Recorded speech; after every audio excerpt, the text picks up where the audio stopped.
Well, hey everybody, thank you for coming back. I'm Ryan McIntyre and this is my YouTube channel. Now in this episode I want to get back to work on this silver 550 so we can get it back out on the water. Now last time you saw it, plucked it out of my dad's backyard and tried to get it running. Ended up bringing it home here where we did get it fired up, found out it's a viable candidate for my partner in this whole rebuild project. Now in this episode I'd like to perform the modifications that not only help reliability but up the fun factor just a little bit too. So you're going to watch me bump timing, check on compression even though I don't do much with it, but I'll talk about it, and then we perform a dual cooling mod. I do have another carburetor I'd like to throw on this thing, but as I got into it I realized that there's a lot of tuning that goes into that deserves its own episode that I'd like to share with you guys. So we're going to skip that in this time around, but this jet ski is going to be out on the water, I promise, very soon, and we're going to be tuning carburetors. So let's get to this week's video, show you what I did to get this 550 ready to go back out on the water.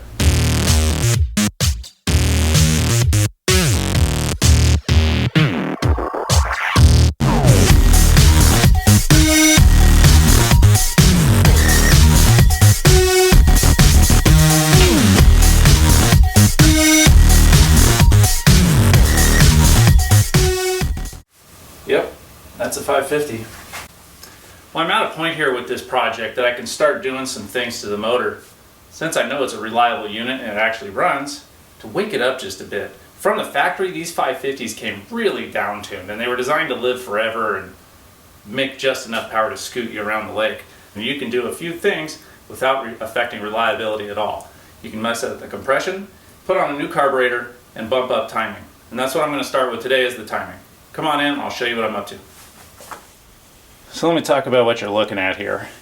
In the center you got your flywheel nut that's holding this whole assembly down. There's a lock washer with tabs folded over on the sides to prevent that nut from backing out. So to get to the stator plate below, we need to get this flywheel off. I'll show you how that's done. Now there's a very specific Kawasaki tool used for this job. It's called your worst screwdriver. Just get in here and hey, a quick word once you get in here like this. Now the environment in which these jet skis all ran is going to be different for every single one of them, and I've seen the gamut from freshwater to saltwater. What concerned me with this one was the tabs were fresh. This is a brand new washer, so I don't think this has come off since 1984 from the factory. I'm a little worried about this being stuck on here and I might have to fight it, so I've already applied a little heat off camera while the compressor was airing up. I didn't think you wanted to watch that. Now the right thing to do would be cautious.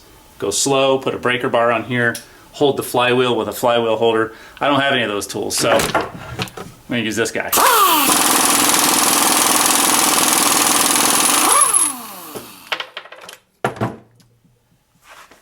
Not too bad. Let's see how it goes once I get the puller on there.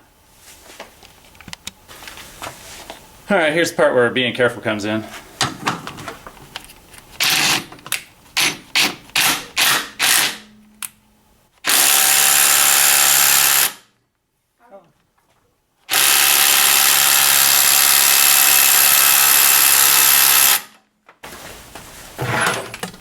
Guess I need to be more careful.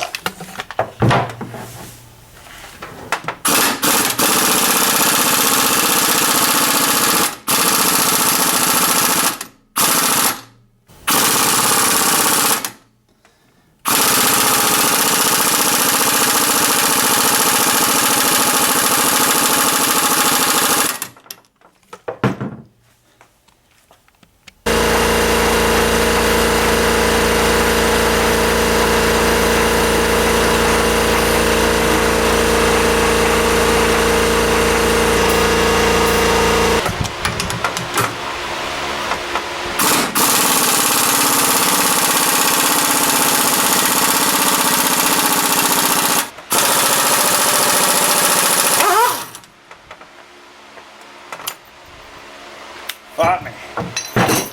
Got it.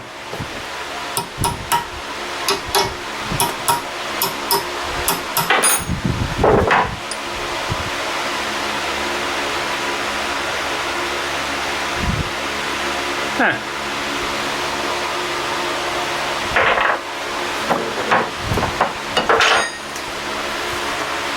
All right, come on in. Let me bring you in close here and show you something. I want you to notice this shelf here in the case. That's the dividing line and indicator between the two case halves that Kawasaki references the timing mark on. So when you're installing these, you're supposed to adjust this with that timing mark right there, even with that split in the case. I want to advance this 4 degrees. They start with 28 initial timing. I want to go all the way up to 32. How do I know what's 4 degrees? So that diameter across is 107 millimeters, which gives you a circumference of 336 and change, which makes each degree 0.93375 millimeters. So since I want to advance it 4 degrees, is that right? 3.735 millimeters. Okay, I've got my calipers set for 3.735 and rounded up since I don't have a third place. And what I'm going to do is measure down from this timing mark here, down that distance, make a new timing mark and align it with that side of the case. That's going to rotate this plate, advance the correct amount to give me the exact timing that I'm looking for. I'm not sure how well this is going to show up on camera, but that's the old timing mark. There's the case, and you can see my scritches in there. Anyway, 4 degrees advanced will give us 32 degrees of initial timing now. And then you just want to zip these down, hand tight only, but I did use orange Loctite on there. I don't want them backing out. I just wanted to show you real quick. Got the washer tapped back on there, and that's what they should look like after someone's been in there. Somewhat mangled, a little bit beat. And then I made a new timing mark up here. I don't ever actually throw a timing light on these and check, but you know, let's be complete. So I'm just going to throw that cover back on there with a new O-ring, and we'll be done with this part of the project. In the summer, we work at 4 in the morning because that's the only time it's comfortable out here. It's gonna be rough. Alright, the next modification I want to make on this engine is we're going to take off the cylinder head. 550 jet skis have real low compression, so you can up the compression by skimming that head and throwing on a copper gasket, which I'm not going to do this time, but we're going to talk about. But I do need to do either a dual cooling or a 1/2-inch cooling mod, and I'm going to show you guys how to do the water bypasses off the top of the cylinder head. And then we also need to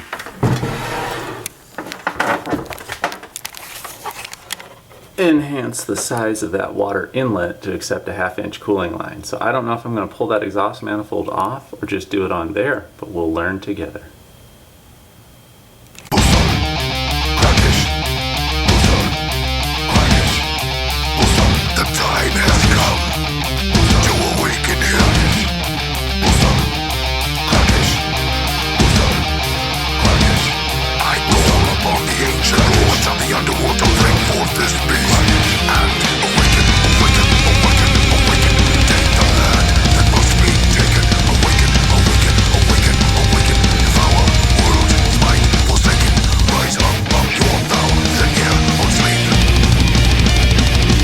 Bring you in here real quick.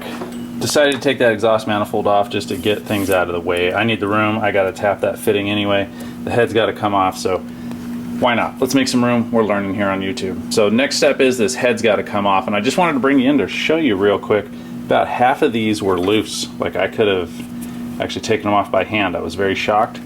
If you look in here, there's a little bit of surface rust on about most of these fasteners, which is normal, but concerns me that this thing could have been wet or just neglected or proper sealant's not used. And then the other part was the washers were stuck to the head, so I'm guessing they spray painted this and quickly threw it on.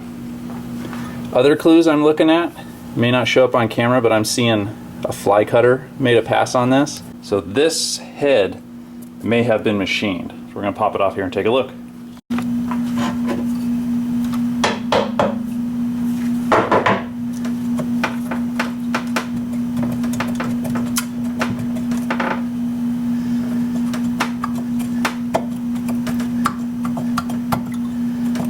I'm trying to go slow because the cheapskate in me actually wants to reuse this head gasket, so we're going to just see what things look like. It's not sticking. I got my fingers between the head and the gasket right now. It's a fiber gasket. Here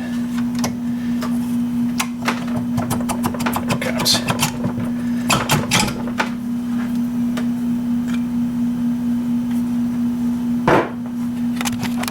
You guys want to look too? Alright, looking down. That's sand from the cylinder head. That's normal. port wash looks about normal. Hold on, no it doesn't. It took me a while of watching this video about 65 times to think about what I was looking at. It didn't make sense at the time, but I kind of glossed over it, but I've seen it enough now. I know what's happened here. So all the clues here, these fresh gasket, the fresh crosshatch going on in here, the spark plugs hadn't even been run when we took this thing apart, and then take a look at this port wash. So there's your A port, there's your B port, but that's the small guy, that's the big guy, and they're blowing away from the exhaust port. How did that? So I think all these clues are adding up to this engine has probably been refreshed. I don't know if these pistons and this cylinder originally were together.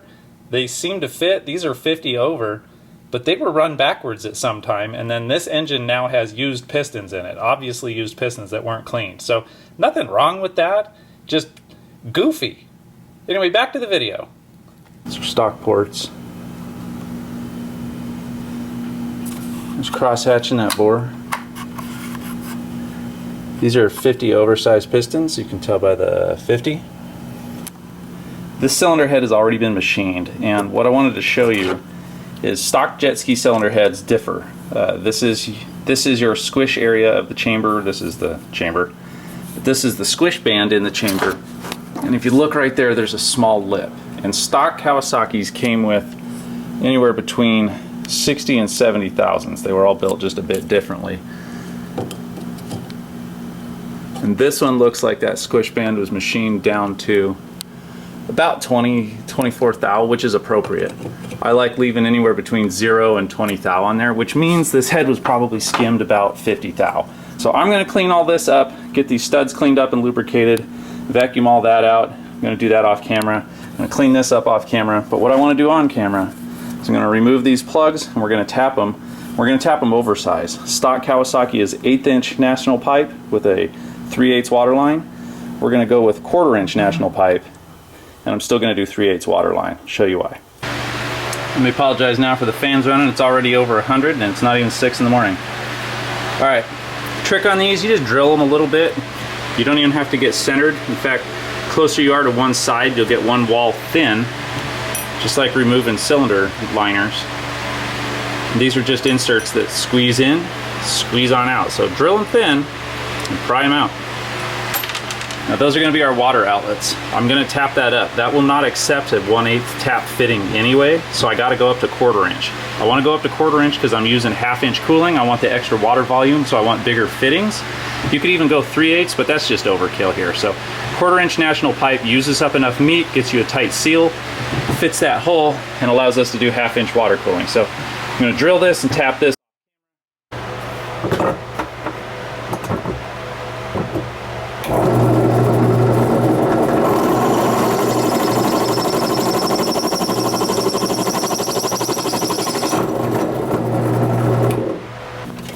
So here's something I like to do. I'll get the tap started in the drill press so I know it's going in dead straight. But here's the thing about these taps, is see how long and tapered they are? You're only going to get a few threads in that hole. You see in there before it bottoms out on the top of the cylinder dome. You see I nicked it just with the edge there. So that's as far as you can tap that, and that's not complete. So what you need to do, or what I do, cut a tap in half. So now that that hole has got a taper, I can then insert this tap and pick up where that one left off. So I'm going to finish this by hand, get these holes tapped out.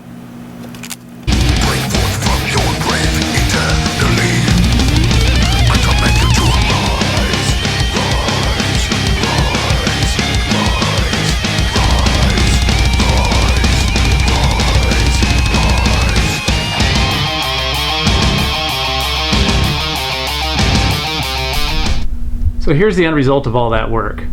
I didn't record any of it under here because I just didn't think there was anything special to show you. It's just a threaded 1/4 inch fitting there, and then a 1/2 inch hose barb here to accept the single 1/2 inch cooling line.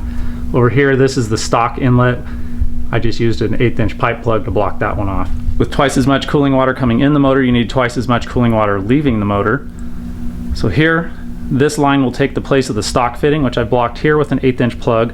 This is now a 1/4 inch pipe to 3/8 water line, which is the same as stock size, and it's going to swing around and cool the pipe here in the stock location with the stock 3/8 to 1/8 pipe fitting.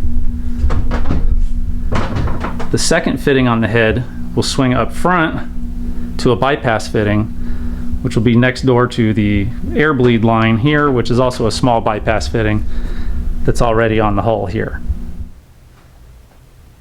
Here you can see I've got the pump out. This is the stock cooling line. It's an 1/8 pipe to 3/8 barb, little 3/8 cooling line.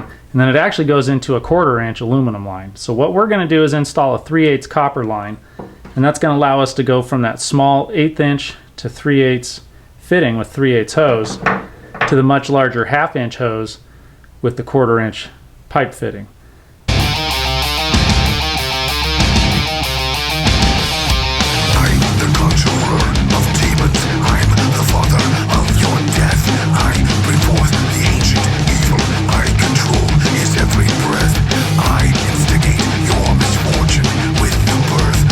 There's my fitting. I've got some Loctite on it.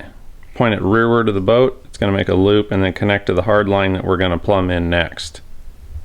I'm just going to grease this pump up, and that's all done. Of killing trolls, I awaken Armageddon, feeding on 1,000 souls. Awaken. Awaken. Awaken. Sort of a brute force process. Just go in and drill through the line that's already sticking out. And I've got my spotter here to make sure it's straight and level. So it pokes out on the inside and at least close to where you want it. There's the exit. There's a foam breather where Kawasaki injects the foam. So I'm about right on my mark. So now we'll install this bigger copper line. In just a few minutes worth of attention, I got that copper line bent up and around the bearing housing, so it's on this side of the engine where that fitting is. And I'm going to glue it in place now down here. Down there on the bottom side, and then once that's dry, we can get the pump in place. I control his every breath. I instigate your misfortune with the birth of killing trolls. I awaken Armageddon, feeding on 1,000 souls. Awaken. Awaken. Awaken. Awaken.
One of the things that makes this ski look so ratty are these mats. They've been out in the sun for so long, they're real faded and stained with dirt. Now I've scratched it up in a few places and it looks okay, so I'm going to see if I can't rejuvenate this by sanding on it. So let's see what happens. Awaken.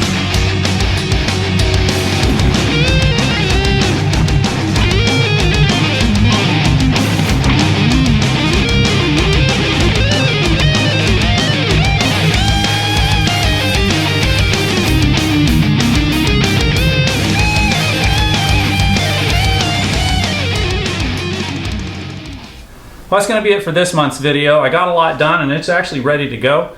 So we'll be out on the water next time, and I'm excited to show you guys how I'll tune up with Mikuni carburetor and really get this thing performing right. Thanks for watching, everybody, and I'll see you next time.